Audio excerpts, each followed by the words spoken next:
Hello दोस्तों, नमस्ते, प्रणाम। मैं हूँ रानी, आप लोग के पीछे भोले बाबा का गीत सुना रही हूँ।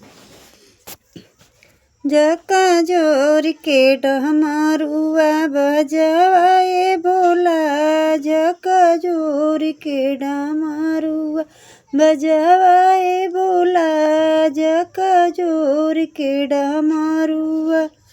भोला दुआरे एक लंगड़ा पुकारे, भोला दुआरे एक लंगड़ा पुकारे, लंगड़ा पुकारे हूँ, लंगड़ा पुकारे।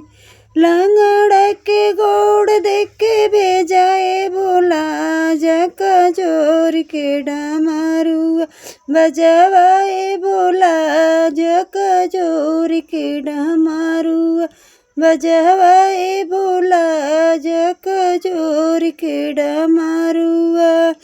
भोला दुआरे एक अंधा पुकारे, भोला दुआरे एक अंधा पुकारे, अंधा पुकारे हो, अंधा पुकारे। अंधा के आँख देके भेजाए भोला, जका जोर के डमरुआ बजाए भोला, जका जोर के डमरुआ बजाए भोला, जका जोर के डमरुआ। भोला दुआरे एक बजनी पुकारे, बजनी पुकारे हो, बजनी पुकारे।